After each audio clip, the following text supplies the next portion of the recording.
मेरा नाम जिया है। मैं एक गरीब परिवार से ताल्लुक़ रखती हूँ। मेरे ससुराल जॉइंट फैमिली थी और हम सब लोग एक साथ मिलकर रहा करते थे।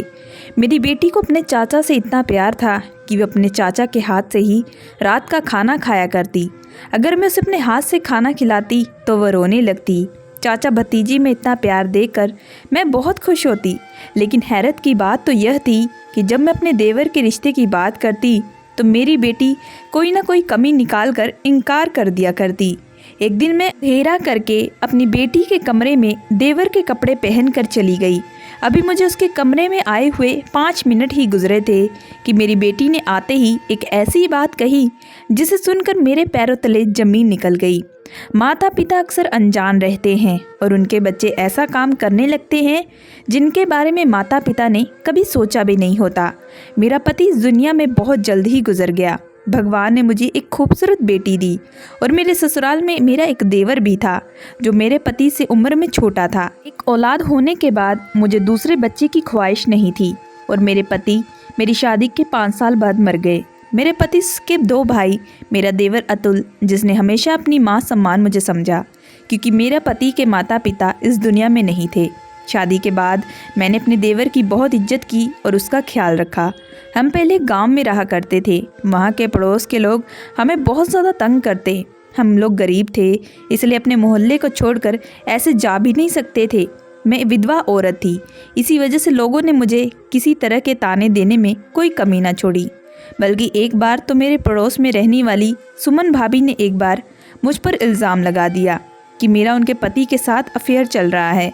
मैं बहुत ज़्यादा खूबसूरत थी, इसी वजह से अपनी पड़ोसन को मैं बहुत बुरी लगती थी। मेरे आसपास के जितने भी घर थे सभी घरों में वह मेरी बदनामी करती। सुमन को यह बात बिल्कुल पसंद नहीं थी, इसलिए वह मुझे लोगों की नज़रों में गिराने का कोई ना कोई बहाना ढूंढती रहती। उस टाइम मेरी बेटी बहुत छोटी थी और मेरा पति मर चुका था। इस वजह से मैं कुछ कर भी नहीं सकती थी कि मैं अपने आप को बहुत लाचार समझ रही थी। वो मुझ पर तरह तरह के इल्ज़ाम लगाती रहती थी जिसको गांव के लोग सच समझ लिया करते और मुझे करैक्टरलेस कहते थे। जब बात मेरी बेटी के आप पर पहुंची तो ये ऐसी है कि बड़े होकर इसकी बेटी कैसी होगी। मेरे गांव के लोगों का कहना था कि वह मेरी शादी गांव के किसी गरीब मर्द के साथ कर देंगे, लेकिन मैं ऐसा नहीं चाहती थी क्योंकि मेरी बेटी बहुत छोटी थी। मैं नहीं चाहती थी कि कोई दूसरा मर्द जो मेरी बेटी को स्वीकार न कर सके मैं उस इंसान से शादी करूं। मुझे अब अपनी बेटी की परवरिश की चिंता लगी रहती। ये सारी परेशानियां मेरे पति के मरने के बाद हुई थी। सुमन ने मुझे इस कदर तंग कर दिया कि मैं बहुत ज़्यादा परेशान हो गई। मेरी शादी मेरे देवर के साथ भी नहीं हो सकती थी क्योंकि वह मुझसे उम्र में बहुत छोटा था। मेरा देवर बहुत समझदार और अच्छा इंसान था और मेरी बहुत इज्जत करता, लेकिन मैं किसी और से शादी नहीं कर सकती थी। एक दिन तो बात बहुत ज़्यादा बढ़ गई। सुमन ने पूरे गांव में हल्ला कर दिया कि मैं अपने घर में गैर मर्दों को बुलाती हूँ। मेरे देवर को जब ये बात पता चली तो वह कहने लगा, भाभी मुझे आपके ऊपर पूरा विश्वास है, हम ये घर छोड़कर कहीं चलते हैं। यहाँ पर हम लोगों की ज़्यादा ही बदनामी हो गई है और फिर हमें रिया का भी तो ख्याल रखना है। वह लड़की है और मैं नहीं चाहता कोई हमारी रिया को अभी से बुरा कहे और उसको बचपन से ही बदनामी मिलती रहे। सुमन बहुत बुरी औरत है, उसने आपकी पूरी गांव में बदनामी करवा दी। अब हमारा यहाँ रुकना बहुत मुश्किल हो गया है। मैं आपकी मदद करना चाहता हूँ। हम लोग इस घर को छोड़कर कहीं और रहने के लिए चलते हैं। मैंने अपने देवर से कहा, लेकिन ये हमारा अपना घर है, भले ही ये छोटा है लेकिन हम इसे घर छोड़कर कहाँ जा सकते हैं। अतुल ने कहा, भाभी दुनिया बहुत बड़ी है, हम कहीं भी इज्जत से रह लेंगे, लेकिन यहाँ पर इस तरह से बेइज्जत होकर नहीं रह सकते। मेरे देवर ने कहा कि भाभी मैं अपनी भतीजी और आपसे बहुत ज़्यादा प्यार करता हूँ। मेरे लिए अब दुनिया में आप दोनों ही रह गए हों। अब हालात ऐसे हो गए हैं कि हमारा यहाँ पर रुकना मुश्किल हो गया है। हर कोई आपको गंदी नज़र से देखता है। सुमन ने सारे गांव में मुझे तो करैक्टरलेस साबित कर दिया था। यहाँ तक भी कहा कि इस घर में रहते हुए मैं अपने कम उम्र के देवर पर नज़र रखती हूँ और गैर मर्दों के साथ रिश्ता बनाने के चक्कर में लगी रहती हूँ। मैंने अपने पति को मार भी दिया है। मैंने अपने पति से लव मैरिज की थी और मेरा पति मुझे शहर से भगाकर अपने इस गाँव में लेकर आ गया था। मैंने सोचा था कि शादी करने के बाद जब मैं अपने पति के घर जाऊंगी तो सुकून की ज़िंदगी गुजार सकूंगी, लेकिन मुझे तो नहीं पता था कि यहाँ आकर तो मेरा सुकून ही ख़त्म होने वाला है। सुमन जैसी औरत मेरी ज़िंदगी में एक विलन का रोल निभाएगी। मैं डिप्रेशन का शिकार हो गई थी। अपनी 4 साल की बेटी पर बहुत ही ज़्यादा मैं सख्ती करने लगी थी। लेकिन अब मेरी बेटी 20 साल की हो गई और मेरा देवर 35 साल का हो गया। हम लोग रात के अंधेरे में गांव छोड़कर शहर आ गए थे। मेरा मायका शहर में ही था। मैं अपने माता पिता की सबसे छोटी और लाडली बेटी थी। मेरे पति गांव से शहर में काम करने के लिए आते थे और तभी मेरा उनसे अफेयर चल गया। मैं पढ़ी लिखी लड़की थी और अच्छी तरह से इस बात को जानती थी कि मेरे माता पिता कभी भी अपनी पढ़ी लिखी बेटी की शादी किसी गांव के गवार के साथ बिल्कुल भी नहीं करेंगे। मुझे अपने पति से इतनी ज़्यादा मोहब्बत थी कि मैंने कभी उन्हें पढ़े लिखे ना होने की कोई मतलब नहीं समझा, क्योंकि वह मुझे बहुत खुश रखते थे। इसलिए मैं उनके प्यार में अंधी होकर अपने माता पिता का घर बार छोड़ छाड़ कर गाँव में आकर बस गई। घर क्योंकि मेरे पति के माता पिता नहीं थे, सिर्फ एक छोटा भाई था, इसलिए मेरी शादी के बाद ससुराल में मुझे कोई तरह की दिक्कत भी नहीं हुई। जब मेरी शादी हुई तो मेरा देवर 9 साल का था और अब हम लोग शहर आ गए तो हमने बहुत सारी परेशानियों का सामना भी किया। मेरे देवर ने एक मकान किराए पर ले लिया। मैंने अपने जेवर भी बेच दिए। बस इसी तरह से हमने अपना गुजारा किया। धीरे धीरे मेरे देवर को शहर में अच्छा काम भी मिल गया और हमारे हालात बेहतर होते चले गए। अब मेरी बेटी जवान हो गई है। मेरी बेटी बहुत अच्छी सिलाई करती थी और उसने घर में ही सेंटर खोला हुआ था। हम लोग सिंपल सी लाइफ गुजार रहे थे। शहर आने के बाद हमारी ज़िंदगी आराम से गुजर रही थी। पुराने दिनों को याद करके अक्सर मेरी तबीयत खराब हो जाती, लेकिन फिर मैं खुद पर खुद कंट्रोल कर लिया करती। मेरे देवर ने मेरा साथ दिया और उसने मेरी बेटी से भी बहुत प्यार किया। बचपन से ही वो मेरी बेटी ने अपने चाचा के सिवा किसी और को नहीं देखा था। जब मैं चाचा भतीजी की मोहब्बत देखती तो मेरा दिल बहुत ज़्यादा खुश हो जाता। शहर आने के बाद मैंने आस पड़ोस से ज़्यादा मेलजोल नहीं बढ़ाया और ना ही अपनी बेटी को बाहर जाने दिया। वो सिर्फ अपने कॉलेज के लिए ही बाहर निकलती थी या फिर किसी ज़रूरी काम के लिए, वरना घर में ही लड़कियां सिलाई सीखने के लिए आती थी। मैंने अपनी बेटी को बहुत समझाया। मेरा कहना था कि दुनिया बहुत बुरी है, यहाँ के मोहब्बत के नाम पर धोखे मिलते हैं। मैं जब भी अतुल से शादी के लिए कहती तो वह अपनी शादी के लिए इनकार कर दिया करता। कहता कि पहले मैं रिया की शादी करवाऊंगा, उसके बाद अपनी शादी करूंगा। मैं उससे कहती अतुल, जब तक तो तुम्हारी उम्र बहुत ज़्यादा हो जाएगी। लेकिन वह कहता, मुझे अपनी उम्र की कोई परवाह नहीं है। मैं हमेशा अपने देवर की तरफ से बेफिक्र रहती थी। वह मेरी बेटी का बहुत अच्छे से ख्याल रखता।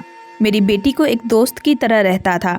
मुझे इन दोनों का प्यार देखकर बहुत खुशी होती, लेकिन फिर कुछ अजीब होने लगा। इतना अजीब कि मैं परेशान और हैरान रहने लगी। मेरी बेटी मेरे हाथ से खाना खाया करती, लेकिन कुछ दिनों से वह जिद कर रही थी कि वह खाना खाएगी तो अपने चाचा के हाथ से। मैंने अपनी बेटी को समझाया कि तुम्हारे चाचा सो गए हैं, सुबह उनको काम पर भी जाना होता है, इसलिए वह जल्दी उठते हैं। तुम खाना खा लो और सो जाओ। लेकिन उसका कहना था कि चाचा को ही बुलाओ, मैं अपने चाचा के हाथ से ही खाना खाऊंगी।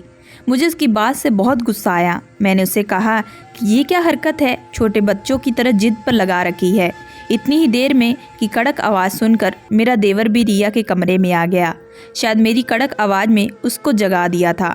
उसका कहना था कि भाभी आप क्यों शोर कर रही हो।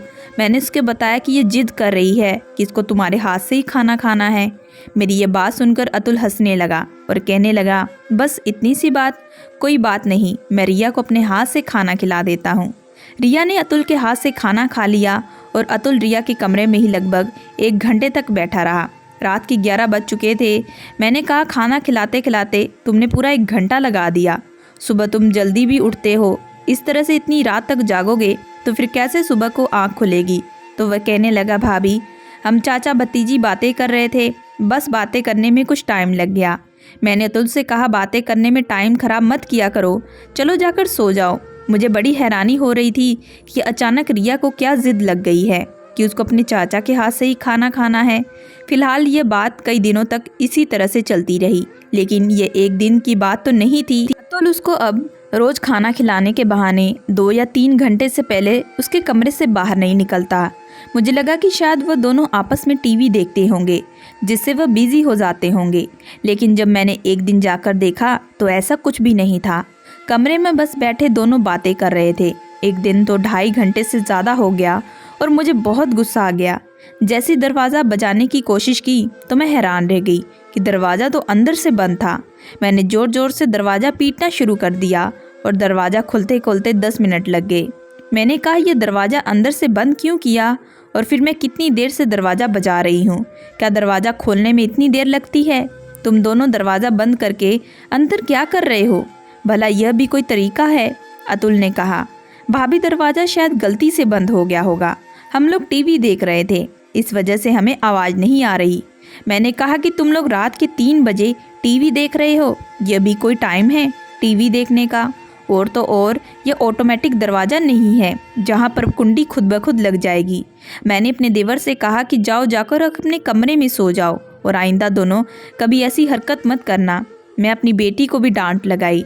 मेरी बेटी की पढ़ाई पूरी होने वाली थी और अब उसकी शादी की उम्र हो चुकी थी और इसलिए मैं जल्द से जल्द उसकी शादी करना चाहती थी, जबकि मेरी बेटी की शादी की उम्र हो गई थी। मैंने एक रिश्ते वाले को भी कहा था वो मेरी बेटी के लिए अच्छा सा रिश्ता लेकर आए और लड़के की माँ को भी साथ लेकर आई थी।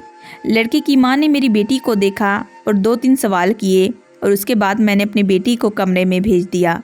मेरा देवर काम पर गया हुआ था, लेकिन न जाने वह काम छोड़कर कैसे घर पर आ गया और उसने घर आते ही लड़के वालों से बदतमीजी शुरू कर दी और उन लोगों से कहने लगा कि लड़की ठीक नहीं है और ना ही इसने आपके लिए नाश्ता बनाया है। नाश्ता सब मार्केट से आया हुआ है, उसे तो कुछ आता भी नहीं और वह लड़की बिल्कुल जाहिल है। और वह कहने लगा ये लड़की हर किसी से लड़ाई झगड़ा भी करती रहती। अभी कुछ दिन पहले ही अपने कॉलेज में अपने टीचर का सर फोड़ कर आ गई है। आप यकीन नहीं करोगी भाभी जी, हमारे घर में तो पुलिस आ चुकी है। जैसे तैसे हमने इस केस को रफा दफा किया। वो औरत बड़ी हैरानी से मेरे देवर की तरफ देखे जा रही थी और बार बार मुझे भी देख रही थी। मैं बहुत परेशान हो गई थी और ये सोच रही थी कि अतुल ये क्या सब तमाशा बना रहा है, और वह बोलता ही चला जा रहा था, जबकि इस बात में कोई भी सच्चाई नहीं थी। वह भी जानता था कि वह झूठ बोल रहा है। ना जाने क्यों वह लड़के वालों से झूठ बोल रहा था। मेरी बेटी ने कभी भी किसी टीचर का सर नहीं फोड़ा, यहाँ तक कि उसने तो कभी स्कूल में किसी से बदतमीजी तक नहीं की। मुझे अतुल से ऐसी उम्मीद बिल्कुल भी ना थी।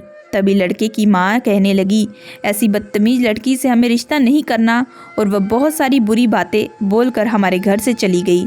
जैसे ही वो लोग घर से चले गए, उनके जाने के बाद मैंने अतुल से सवाल किया कि तुमने ये सब कुछ क्यों किया? तो अतुल कहने लगा, भाभी आपने इन लोगों की शक्ल देखी है, ये लोग कहीं से भी ठीक ढंग के नहीं लग रहे। मैं अपनी इकलौती भतीजी की शादी ऐसे लोगों के साथ नहीं करूँगा। मुझे लड़का बिल्कुल भी पसंद नहीं है। आपने देखा हमारी रिया कितनी खूबसूरत और कितनी कम उम्र की है, जबकि उनका लड़का तो कितना उम्रदार लग रहा था। मुझे लड़का बिल्कुल भी पसंद नहीं आया, इसलिए मैंने ऐसा कहा। मैंने अतुल से कहा, पागल लड़के, तुम एक बार मुझसे भी तो पूछ सकते थे। तुम्हें इतना तमाशा लगाने की क्या ज़रूरत थी? तुमने उन लोगों को बुरा नहीं कहा, बल्कि उन लोगों के सामने अपनी भतीजी की ही इंसल्ट कर दी। अब देखो ये लोग कहीं और जाकर हमारी बेटी के बारे में ऐसी सी बातें करेंगे तो फिर हमारे घर पर रिश्ते नहीं आएंगे। अतुल कहने लगा, ऐसा कुछ भी नहीं होगा भाभी, जैसा आप सोच रही हो। मैंने ऐसा इसलिए किया कि ऐसे घटिया लोग हमारे घर पर दोबारा रिश्ता लेकर ना आ सके, और आप तो उन लोगों को इतना फिदा हो रही थी सिर्फ उनके घर और ज़्यादा देखकर। यह तो देखो कि हमारी रिया कितनी खूबसूरत और प्यारी है। उस लड़के की शक्ल से ही लग रहा था कि वह ठरकी है, और उसकी माँ को देखा, इतनी चालाक औरत लग रही थी। मैं अपनी रिया को किसी भी लड़के के हवाले नहीं करना चाहता।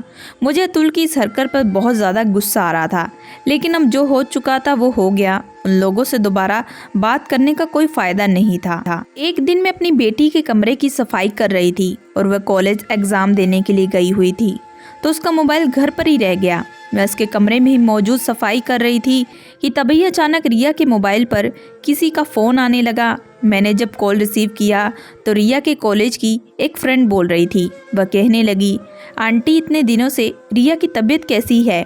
अब रिया ने कॉलेज में एप्लीकेशन लगाई हुई है और बताया था कि उसकी तबीयत बिल्कुल भी ठीक नहीं है, इसलिए उसे 2 दिन की छुट्टी चाहिए। मैंने उसको बताया कि बेटा, रिया तो कॉलेज गई हुई है, उसने कोई एप्लीकेशन नहीं दी, और बल्कि उसकी तबीयत भी बिल्कुल ठीक है। उसने कहा, नहीं नहीं आंटी, उस एप्लीकेशन पर तो आपके भी साइन थे। रिया ने तो मुझे बताया था कि कॉलेज में एग्ज़ाम चल रहे हैं और वह एग्ज़ाम देने के लिए ही कॉलेज गई हुई है।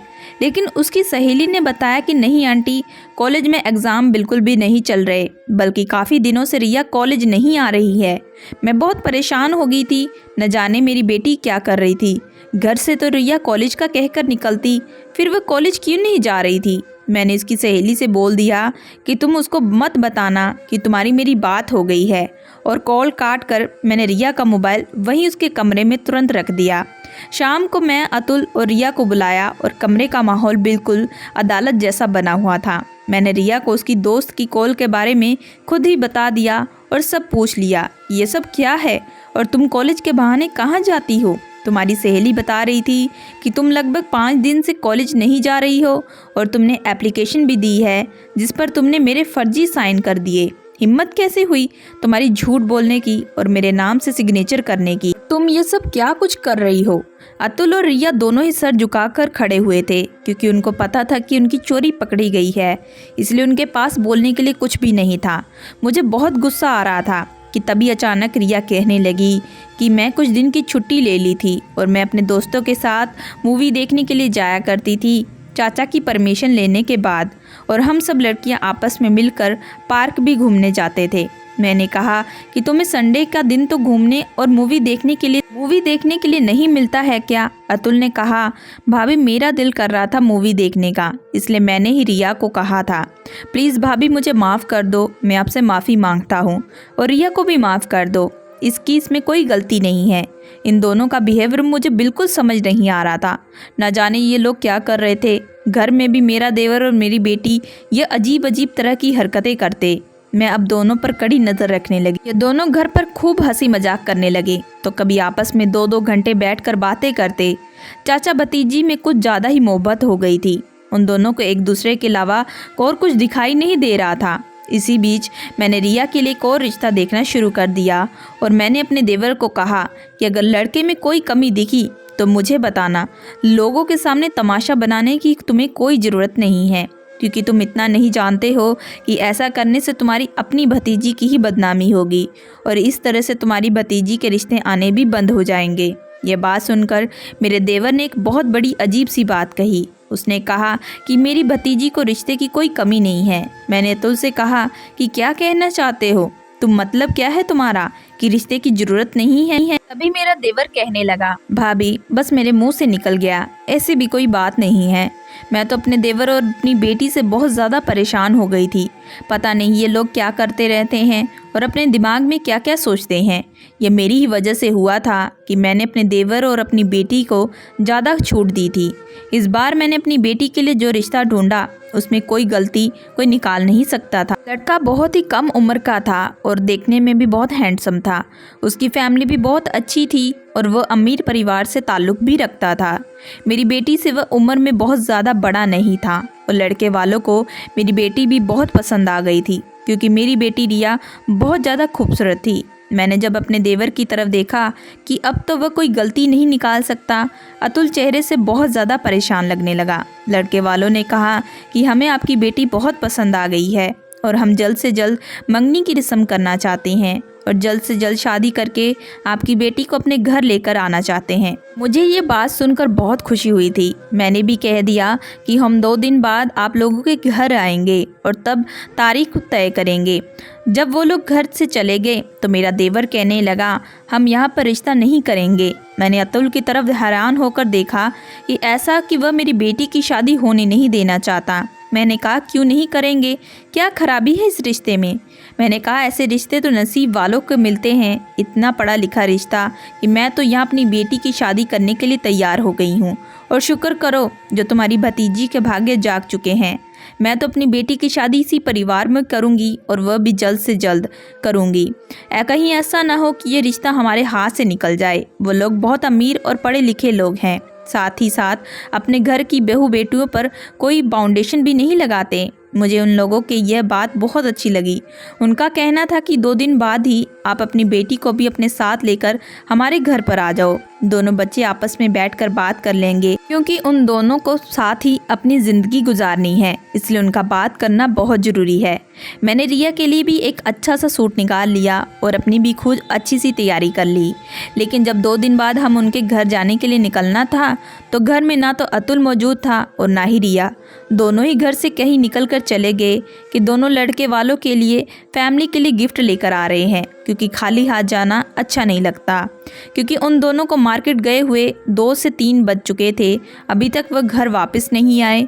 उन लोगों ने हमें दोपहर के खाने पर बुलाया था और दोपहर के 3 बज चुके थे और खाने का टाइम निकला जा रहा था। अगर हम देर से जाते तो वो लोग क्या समझते, यह हमारी इज्जत और बेइज्जती का मामला था। मैंने अतुल को फ़ोन मिलाया तो वह फ़ोन रिसीव नहीं कर रहा था। मैं बार बार दोनों का नंबर ट्राई कर रही थी और बहुत ज़्यादा परेशान हो गई थी। दोनों का ही नंबर अब स्विच ऑफ आने लगा। लड़के वाले बार बार कॉल कर रहे थे कि आप लोग नहीं आ रहे। मैं उनको कोई ना कोई बहाना बना देती कि बस थोड़ी देर में आ रहे हैं। मुझे उन लोगों के सामने बहुत शर्मिंदगी हो रही थी। मैंने सोचा भी था कि मैं खुद चली जाऊं, लेकिन अगर वह मुझसे पूछते कि आपकी बेटी और देवर कहाँ हैं, वह साथ नहीं आए, तो मैं क्या जवाब देती। अब जब शाम के 6 बज चुके तो मैंने ही हार पछताकर अपना फ़ोन स्विच ऑफ कर दिया, क्योंकि मुझ में उनके सवालों का जवाब देने की हिम्मत नहीं थी। जब रात के 8 बज गए तो दोनों चाचा भतीजी हंसते हुए घर दाखिल हुए। मुझे दरवाजे पर खड़ा देखकर उनकी हंसी गायब हो गई। मैंने कहा कि तुम दोनों गए हुए पूरे 8 घंटे हो गए, आखिर तुम लोग अब तक गिफ्ट ला रहे हो। मेरा देवर कुछ बोलने ही वाला था कि मैंने अपने देवर के मुंह पर थप्पड़ मार दिया और कहा कि ये क्या बदतमीजी लगाई हुई है, कहाँ थे तुम दोनों। मैंने पहली बार अपने देवर पर हाथ उठाया था।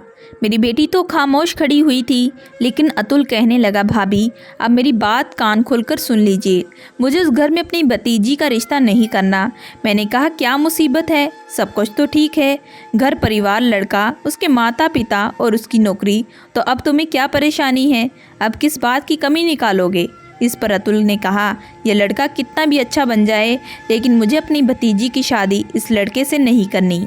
यह कहकर वह दोनों घर के अंदर चले गए और अपने कमरों में जाकर बंद हो गए। मेरे देवर ने कभी भी मुझसे ऊंची आवाज़ में बात नहीं की और ना ही कभी मेरी मर्जी के खिलाफ गया। फिर आज उसको क्या हो गया था। मैं सारी रात जागती रही और परेशान थी। मैंने यह भी देखा था कि कभी अतुल मेरी बेटी के कमरे में सारी रात नहीं बैठा था। न जाने ये लोग आपस में क्या खिचड़ी बना रहे थे। एक दिन मैंने रिया से कहा कि तुम मेरे कमरे में जाकर सो जाओ, मुझे आज तुम्हारे कमरे की सफाई करनी है। रिया मेरे कमरे में जाकर सो गई थी। मैंने रिया जैसा सूट पहन लिया और उसके कमरे में जाकर बेड पर लेट गई। ऐसे बिहेव कर रही थी जैसे मैं गहरी नींद में सो रही हूँ। मेरे जाने के लगभग 1 घंटे बाद अतुल भी रिया के कमरे में आ गया और उसने अंधेरे में मेरे करीब आकर कहा, अभी सिर्फ 24 घंटे ही बाकी हैं, फिर हमें किसी से भी डरने की या छुपने की कोई ज़रूरत नहीं है। आज मैं इतना खुश हूँ कि तुम्हें मैं क्या बताऊँ। मैं सोच भी नहीं सकता कि हम इतने खुशकिस्मत वाले होंगे। मैंने तो अपने फ्यूचर के सपने भी देखने शुरू कर दिए हैं और तुम देखना, शादी के बाद हमारी ज़िंदगी बहुत आसान और हसीन हो जाएगी। शादी की बात सुनते ही मेरे पैरों तले ज़मीन निकल गई।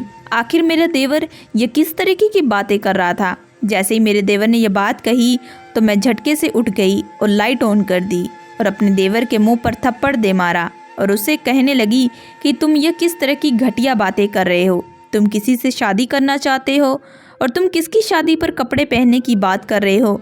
यह सब तुम क्या कह रहे हो। अतुल बताओ मुझे, आज मैं सारी सच्चाई जानना चाहती हूँ। मेरे शोर की आवाज़ सुनकर रिया भी वहाँ पर आ गई और आकर मेरा हाथ पकड़ लिया और कहने लगी, माँ चाचा को मत मारो, मैं आपको सब कुछ सच सच बताती हूँ। मैंने अपनी बेटी से चिल्लाते हुए कहा, हाँ बताओ, क्या बताना चाहती हो और क्या समझाना चाहती हो। मैंने तुम लोगों को ज़रूरत से ज़्यादा प्यार दिया है, इसी बात का तुम लोग फ़ायदा उठाते हो। ये रिश्ता हमारे लिए बहुत अच्छा था, तुम्हारा चाचा कहीं भी तुम्हारा रिश्ता होने नहीं देता। तुम लोग घर से गायब हो जाते हो और अब यहाँ बैठकर ये तुम्हारा चाचा किस तरीके की बातें कर रहा था। आखिर ये सब कुछ क्या हो रहा है? प्लीज़ तुम दोनों को मेरी कसम मुझे सब कुछ सच बताओ, नहीं तो मैं अपनी जान ले लूँगी। मैं अपने होश में बिल्कुल भी नहीं थी और जो मेरे मुंह में आ रहा था मैं वह कहे जा रही थी। लेकिन जैसे ही रिया और अतुल ने मुझे बात बतानी शुरू की तो मेरे कदमों तले से ज़मीन निकल गई। पहले तो अतुल ने बताया कि मुझे हमारे ही गांव में रहने वाली लड़की से मोहब्बत हो गई है, जिस गांव ने आपको बहुत ज़्यादा तकलीफ़ दी है, जिन लोगों का जिक्र आप इस घर में बर्दाश्त नहीं कर सकती। और तो और सुमन भाभी का जवान बेटा मोहन, रिया उससे मोहब्बत कर बैठी है और उसी के साथ शादी करना चाहती है। अब ये कोई इत्तेफाक था या फिर कुछ और, जो भी था हम दोनों आपके ही नफरत करने वालों से मोहब्बत कर बैठे हैं। मुझे तो हमारे गांव के मुखिया की बड़ी बेटी, जिसकी शादी अभी तक नहीं हुई है, उससे मेरी मुलाकात तब हुई जब मैं एक आदमी के घर पेंट करने के लिए गया था। वहाँ पर वह आई हुई थी और देखते ही मुझे उससे प्यार हो गया और मैं इसी तरह से हम दोनों का प्यार बहुत गहरी मोहब्बत में बदल गया। सुमन भाभी के बेटे मोहन की मुलाकात रिया से उसके कॉलेज में हुई थी। इस तरह से इन दोनों की दोस्ती भी मोहब्बत में बदल गई। आप हमारी बात को नहीं मानती, इसलिए हमने शादी करने का फ़ैसला कर लिया और यही बात हम एक दूसरे से काफ़ी घंटे तक बैठकर बातें करते रहते कि हमें क्या करना चाहिए, कैसे करना चाहिए। इसलिए हम चारों ने घर से भागकर शादी करने का फ़ैसला किया है। रिया कहने लगी, माँ आपने ही तो मुझे सिखाया था कि मेरा इस दुनिया में पिता नहीं है, लेकिन पिता, दोस्त और भाई जैसा चाचा मुझे भगवान ने दिया है। इसलिए हम एक दूसरे की मदद करते हैं। हमने एक दूसरे की मर्जी से लाइफ पार्टनर पसंद किया है। गांव का माहौल अब बिल्कुल बदल गया है क्योंकि सुमन आंटी को गुजरे हुए कई साल हो चुके हैं। अब सब सुधर गए हैं। कोई भी अब आपको वहाँ कुछ नहीं कह सकता, क्योंकि पहले लोग आपकी लाचारी का फ़ायदा उठाया करते थे। अब तो वहाँ के हालात बहुत बेहतर हो गए हैं।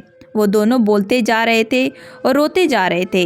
यह बात तो सच थी कि ये लोग अगर मुझे सच बताते तो मैं कभी भी शादी के लिए हाँ नहीं करती और उस गांव से कभी उनको नाता जोड़ने नहीं देती। लेकिन शायद सही कहते हैं, आप जो नहीं चाहते हैं वही आपकी ज़िंदगी में होता है। मैं उस गांव से बहुत दूर आ गई थी, लेकिन उसी गांव से दोबारा नाता जुड़ गया था। उनको प्यार हुआ तो उसी गांव में रहने वालों से। मैं एक तरफ को अपना सर पकड़ कर बैठ गई। मुझे समझ में नहीं आ रहा था कि मैं क्या फ़ैसला करूं और क्या नहीं। वो दोनों मेरे कदमों में बैठ गए और उन्होंने मेरे पैर पकड़ लिए और कहने लगे, प्लीज़ मान लो, हमारी खुशी में शामिल हो जाओ। हम उन दोनों के बिना खुश नहीं रह पाएंगे। अगर आप चाहती हो कि हम आपकी मर्ज़ी के मुताबिक शादी कर ले तो हम वहाँ भी खुश नहीं रहेंगे। मैंने उन दोनों के सर पर हाथ रखा और कहा कि तुम्हें क्या लगता है, मुझे तुम लोगों की खुशी की बिल्कुल भी कोई परवाह नहीं है। तुम लोगों की खातिर तो मैं उस गांव से निकलकर यहाँ आई थी और तुम दोनों की वजह से ही मैंने दूसरी शादी कभी नहीं की। मैंने अपनी सारी ज़िंदगी तुम लोगों के हवाले कर दी। क्या अब मैं तुम दोनों के लिए इतनी सी कुर्बानी नहीं दे सकती? ठीक है, मैं गांव जाकर मोहन से बात करना चाहती हूँ और उस लड़की के घर पर रिश्ता लेकर जाती हूँ जिसे अतुल शादी करना चाहता है। शादी अब कोर्ट मैरिज के तरीके से नहीं बल्कि इज्जत के साथ होगी। मैं गांव गई और मुखिया की बेटी से अपने देवर का रिश्ता मांगने चली गई और दूसरी तरफ मोहन के माता पिता तो मर चुके थे, लेकिन एक उसकी कुंवारी बहन थी। वह अपनी बहन को लेकर हमारे घर आ गया। उसने रिया का रिश्ता मांग लिया और फिर एक ही दिन में मैंने अपनी बेटी को विदा किया और दूसरी तरफ अपनी देवरानी को घर लेकर आ गई। अब वह दोनों बहुत खुश हैं और अपनी ज़िंदगी आराम से जी रहे हैं। मेरी खुशी तो मेरा देवर और मेरी बेटी ही थी, इसलिए मैंने पुरानी सारी बातों को ख़त्म कर दिया।